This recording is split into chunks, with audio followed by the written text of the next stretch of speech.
2 desks, 1 heart.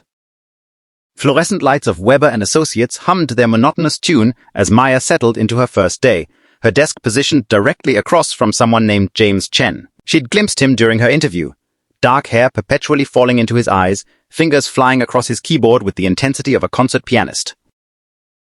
Coffee's in the break room, printer jams every 3rd Tuesday, and don't touch Chen's staplers, her supervisor had warned. He's particular about his staplers.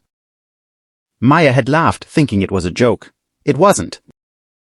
By noon, she'd learned that James organized his desk with military precision. 3 staplers arranged by size, pens sorted by color, and a small succulent named Gerald that he watered every Monday at 9:47 a.m. exactly.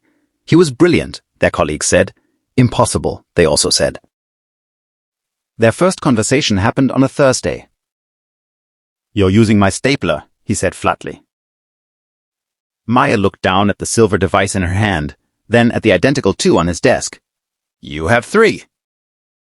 That one's for documents under 10 pages. It's a stapler." "It's my stapler."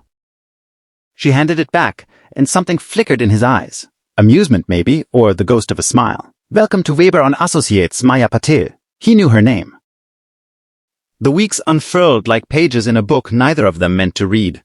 Maya learned that James arrived at 7:30 a.m. with 2 coffees, one black, one with cream and sugar that he never drank. She learned he listened to Chopin when debugging code, that he had a sister in Seattle who called every Sunday, that he was allergic to shellfish but loved the smell of the ocean. She learned these things because their desks faced each other, because in the architecture of modern offices, proximity breeds familiarity. James learned that Maya doodled in the margins of her reports, tiny flowers and stars that had no business in quarterly projections. He learned she sang under her breath when she thought no one was listening, that she brought her grandmother's curry for lunch and the entire floor would smell like home, that she left post-it notes everywhere with encouraging messages. "You've got this. Almost Friday. Gerald looks particularly green today." That last one made him laugh out loud, a sound so rare that 3 people looked up from their cubicles. The shift happened gradually, the way seasons change, imperceptible until suddenly the world looks different. James started leaving the coffee with cream and sugar on Maya's desk. She started leaving post-it notes on his monitor. "Your code is poetry. Thanks for fixing my spreadsheet. Gerald misses you on weekends." They began staying late together, the office emptying around them until it was just 2 desks in a sea of darkness, illuminated by the glow of their screens. They talk about everything. Her dreams of traveling to Kyoto, his fear of never being good enough, their shared love of terrible action movies and the Oxford comma. "Why do you have 3 staplers?" she asked one night when the city lights twinkled through the windows like earthbound stars. He was quiet for a long moment. "My dad gave me one when I got this job, said every professional needs good tools. He died 2 months later." He touched the middle stapler gently. "I bought the others so I'd never have to use his, so it could just stay perfect." Maya's heart cracked open. "James." "But you can use it," he said quickly. "For documents under 10 pages. She smiled, eyes bright. "I'll be careful with it." "I know you will." The night of the office holiday party, James wore a tie that Gerald would have approved of, forest green with tiny geometric patterns. Maya wore a red dress that made her look like she'd captured sunset in silk. They didn't dance. Neither of them danced. But they stood on the balcony as December wind whispered secrets, and James said, "I rearranged my entire desk setup when you started." "What?"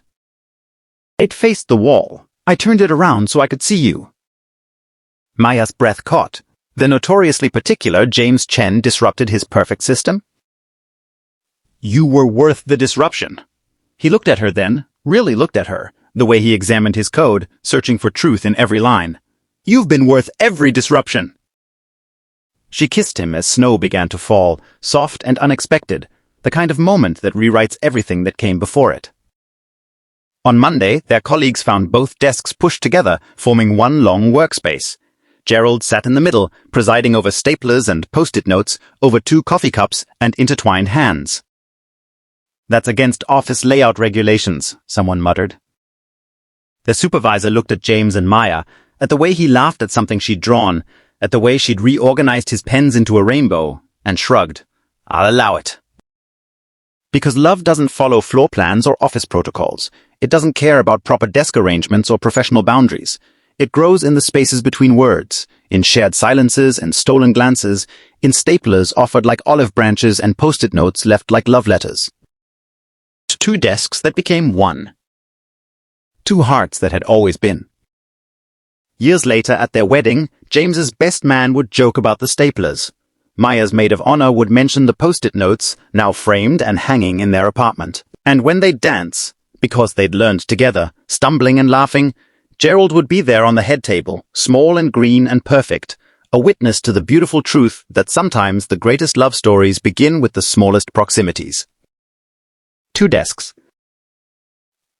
One heart. Forever.